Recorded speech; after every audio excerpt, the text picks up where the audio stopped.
As I stated yesterday, on behalf of our program and our university, I'd like to thank the BCS Committee and Vizio for hosting us out here in Orange County. It's been a tremendous experience. Everything has been first class. It's been great providing us with just everything we need to do to have a wonderful experience for our players. Our players have truly enjoyed it, and probably one of the best experiences as far as being able to have things to do, have downtime, have rest time, very well organized, extremely well done. And, it's been 10 years since I've been in this game. Back in this game in 2003. Sometimes you don't realize how hard it is to get back. You think once you get here, you can always get back. It's very tough. There's a lot of things that get involved with getting back to this game. And it's truly a privilege to be in this game, and I think our players understand that also. But, we have a special group of guys on our team. I've said that all along. We're an extremely talented football team, but I think we have better kids than we have players. I truly mean that. It's a group that on and off the field, they do stuff the right way. They truly care for each other. They play for the right reasons. It's one of the most unselfish football teams or organizations, period, not just football, that I've ever been a part of. They truly love each other and play for each other. And to me, as a coach, you love to see that. It makes it fun to go to work every day. Not only because we have a tremendous staff, we have tremendous players. They're fun to be around. They're fun to be around when you're away from ball. They're fun to hang around when they come in your office and hang out. It's just a great group of guys. And I want to thank some guys in the past. You talk about the building of program, and we've been here for 4 years, but, guys like Christian Pondra, Nigel Bradham, Rodney Hudson, E.J. Manuel, Xavier Rose, Dustin Hopkins, guys like that who have helped put us where we are right now. Those guys are just as important as the guys on this team, laying the foundation for leadership and a character and the way things are done and how we want them done in the championship level that have influenced these young guys that are here right now. And I think those guys are a bigger part of this as anything. But, our players have embraced all that. Our goal was to build a program. I said teams come and go, programs sustain the test of time. I think we're getting in that category where we can each year be expected to compete at a high level. Very proud of that. And the structure and the system and the process has been very good. But, I still think our best game's out there. I'm looking forward to playing it on Monday night, and our kids are looking for the challenge. We've had a great week of practice, so it's been a wonderful experience. Questions? Questions. Again, raise your hand. Get you a mic. Come right down here in the front, Tom. Tom D'Angelo, Palm Beach Post. Jimbo, the build-up to this game, the long wait, what was the biggest challenge? I think just keeping your emotions in check. I think the practice as well, you have to practice well, you have to focus. But I think emotions are key to me in rivalry games and big games like this, because you can get yourself dialed in on a day-to-day basis. That's got to be a habit. When you go to play, you play a certain way. But your emotions can only stay at that top level, that high peak, for a certain amount of time. And if you get them there too quick, I think it can be detrimental. It can wear you out. And I think just making sure the emotional part of it was peaked at the right times when we come into the game tomorrow, that we'll be right where we need to be. But everything else, as far as the number of practices, what we did, the game plan, and the other thing is not trying to do too much. Sometimes you know so much about your opponent, you try to do too much. You'd have to play 5 more games to get all the plays and things in you want. So you got to make sure you keep doing things you do well.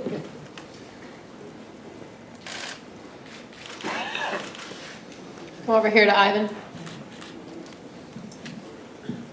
Ivan Mazel, ESPN.com. Jimbo, you talked about chemistry within the team. What about within the staff and having 6 new guys? And how did you go about putting that together? There was a lot of those guys I've known in the past. There was a lot of guys who philosophically believed a lot of the same things I do. Some came from very close to the same tree I do.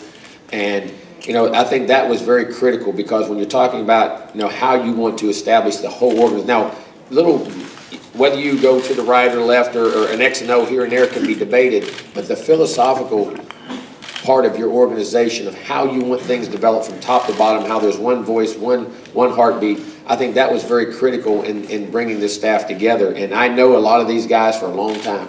I mean, almost every one of them.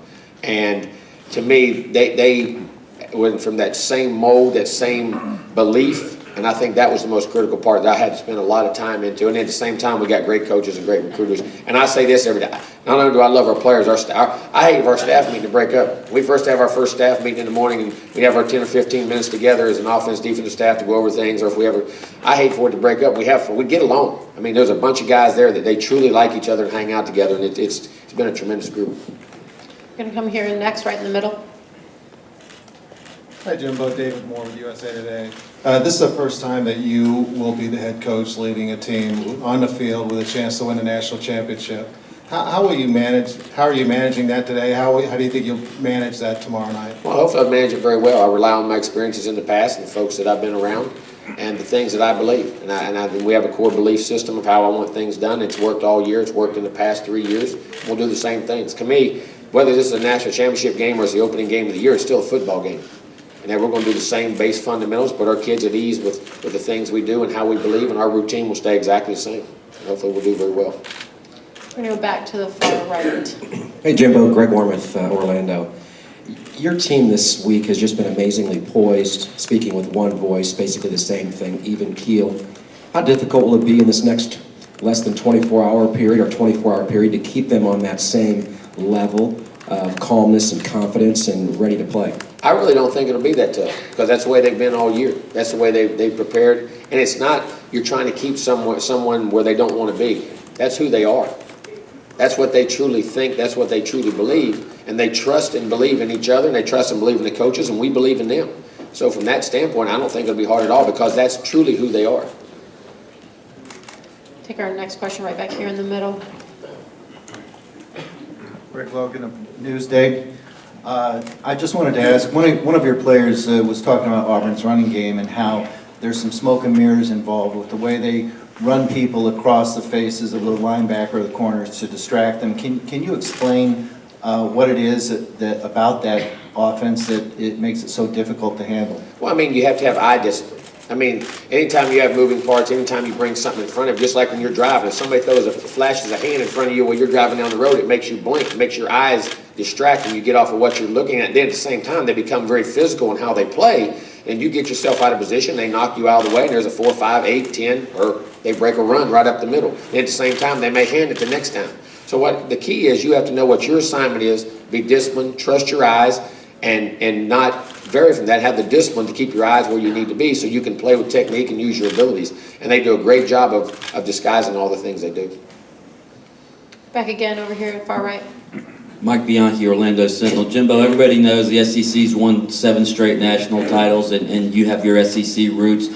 What would it mean to you to not only win the national title, but to end that SEC streak?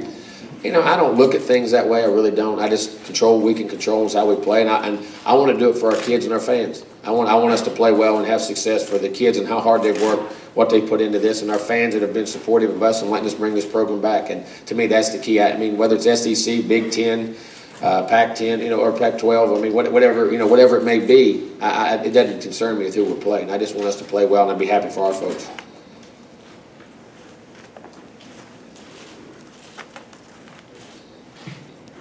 Take a follow-up right here from Rick.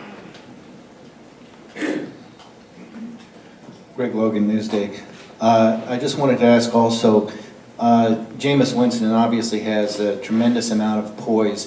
Do you think that how much does that account for the fact that you haven't been pushed in these games and that nobody has been able to be close? And what happens if Auburn is able to make it a tight game? How do you think Jameis will react? I think he'll react the same.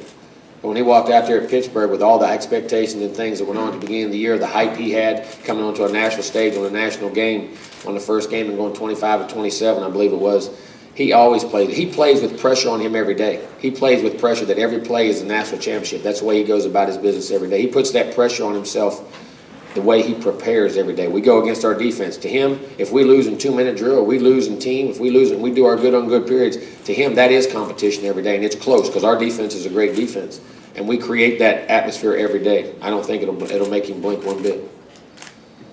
Let's come over here to the left. Kirk Bowles from the Austin American Statesman.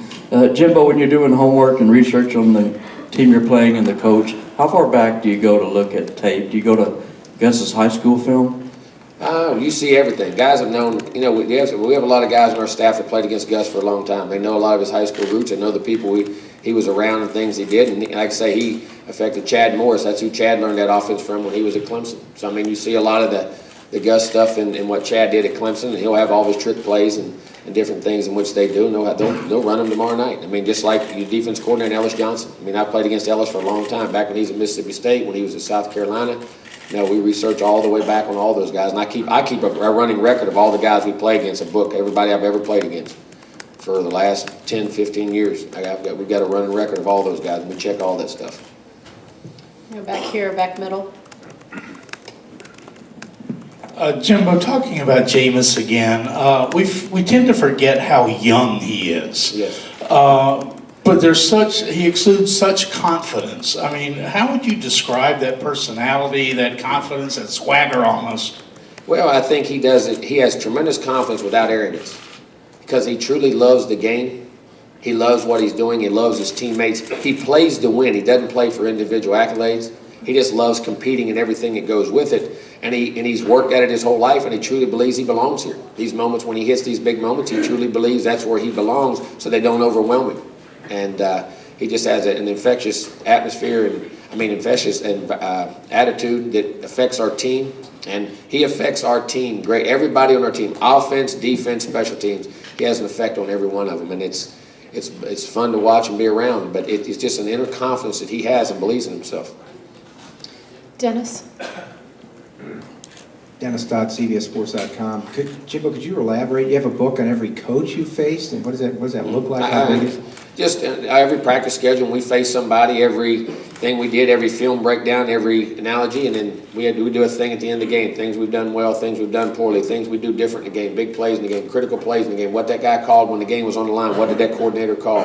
You have a list of those things, and we keep a file on everybody, offense, defense. We've done it for years, and we file them away. When you play them again, you pull them out, see how they changed or what they've done, or things like that, just to keep a running record of guys you play. Because whether in conference, you cross over in this business, you cross over so much. And also, a quick follow-up. Could you look into the future a little bit and imagine having to play? I wish I could. We'll play another game in 8 to 10 days after this. This would, conceivably be a semifinal. Next year we're going to play, playoff. Yeah, no, it will be. I mean, it'd be a very tough thing because the mental capacity to get up that many times, but it's what we'll have to do, and kids will adjust. Kids will adjust and they'll adapt, but it's going to be a challenge. It's going to be that much harder to get to where you want to go. That's for sure.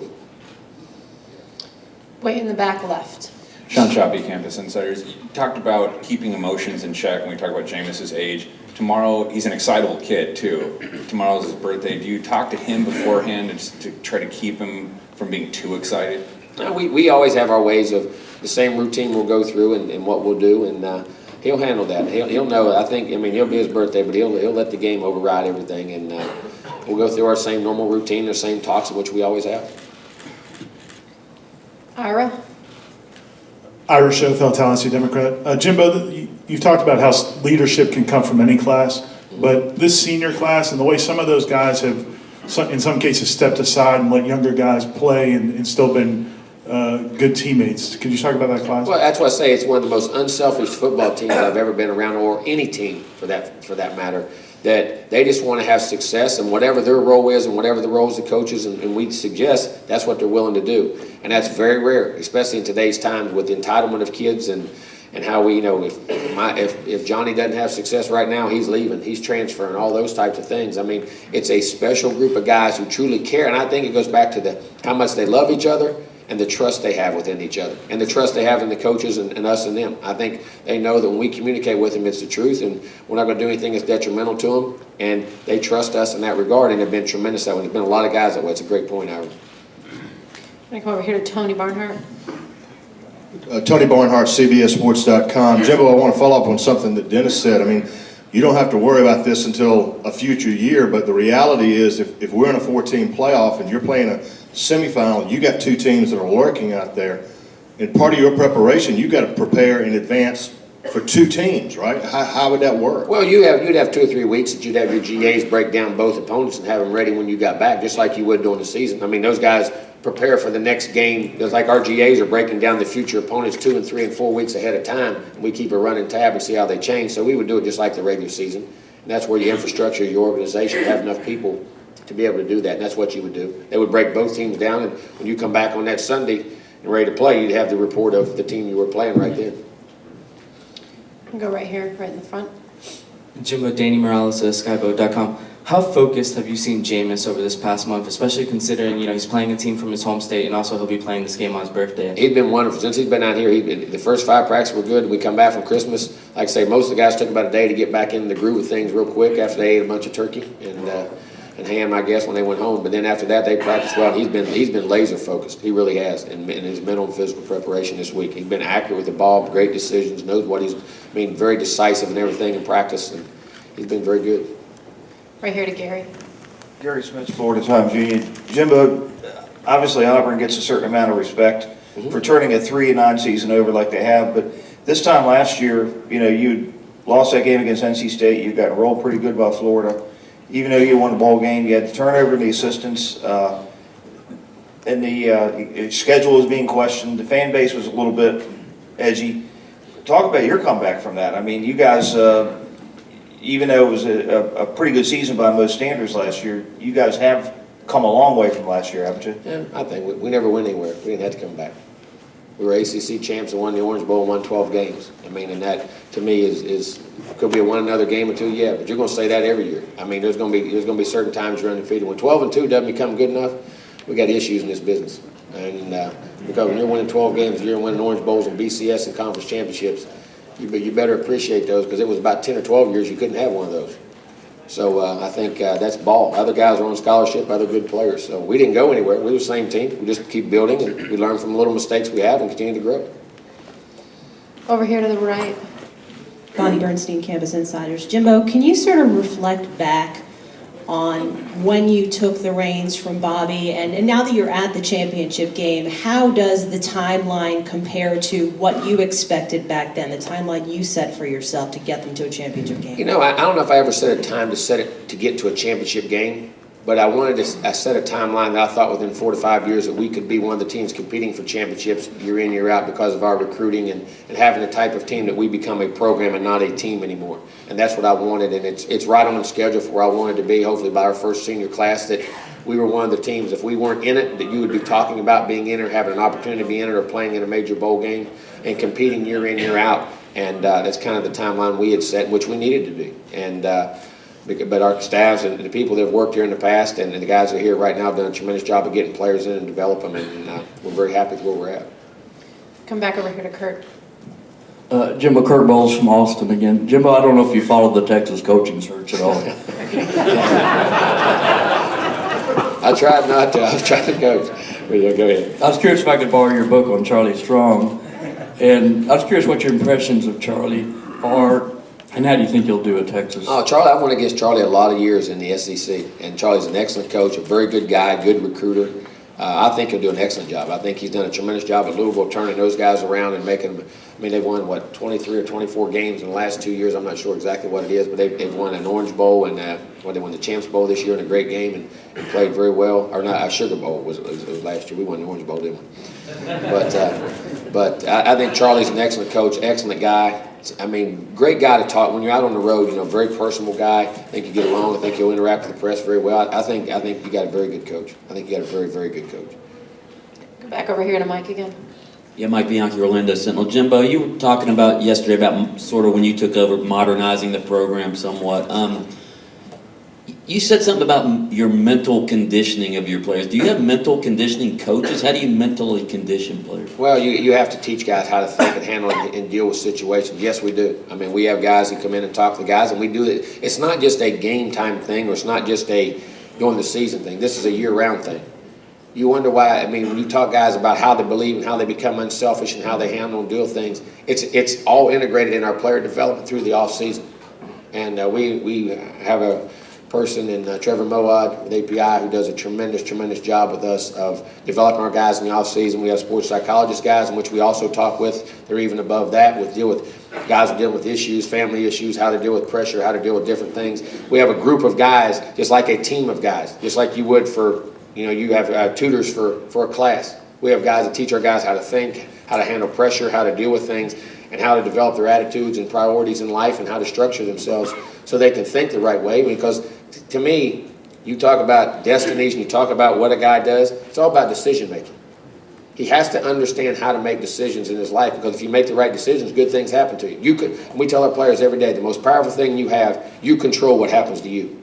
Nobody else in this world ever controls what happens to you. You control what happens to you by the decisions you make on a daily basis. Those create habits, and your habits create your attitude, and in turn, that's who you become. as a person, because that's what you do. And we believe in developing that in the off season so our guys can make the right decisions on and off the field, and they can be more consistent on how they do things. And I think that's a huge part of what we do. It's been a key to our success.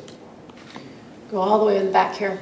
Coach Fisher, again, going back to Coach Bowden, this is your team, all your players, but it's been a difficult week for Coach Bowden with the loss of his grandson. He is here, doesn't know whether or not he'll go to the game, but talk about the foundation he laid for Florida State, and what part or piece, if you win a national championship, is a piece of Bobby Bowden? I think Bobby Bowden will always be a piece of Florida State. He made Florida State a national brand name. That's the brand that Florida State became, was because of Coach Bowden, and it's allowed us all to have the successes in which we're having right now. Someone had to start this thing and build it up, and he took it and did it. And like I say, I have the most respect for him. He was at practice yesterday. We talked at the FCA breakfast. And my heart goes out to Jeff and his family, as Jeff Bowden, as he lost his oldest son, one of his sons, TJ. Jeff was my coach. He coached me. We coached together. I remember when TJ was born, we were together at Stanford University and things. I go back with that family a long time, and it's a great tragedy. It's a terrible tragedy that what's happened to them, and for Coach Bowden to lose 2 grandchildren like he has in the past 6 years, and Jeff to lose a son, it's devastating. We're going to take our last question from Ralph. Ralph Russo, Associated Press. Jimbo, so much has been made about you having time with Nick Saban, and there's a lot of comparisons there, and obviously with Bobby. Who else sort of influenced you in your time coming up as a coach? I think everyone, you learn from everyone. Coach Terry Bowden was with me for a long time. Les Miles I was with for 2 years over there, and learn things from. Other assistant coaches you're around, you pick things up from. There's a lot of people. But I say also as a coach, and I never say this, and it sounds crazy, my father and my mother, about how to deal with people. They were leaders, they were teachers, my dad was a boss in the coal mines, but he still handled people. When you're a coach, you're in charge of people, and how you deal with people and how you handle people. And those two are my 2 greatest influences in life, was my mother and my father, without a doubt. But I learned from all the other guys I've been around. Great, thanks. As I mentioned earlier, we will take a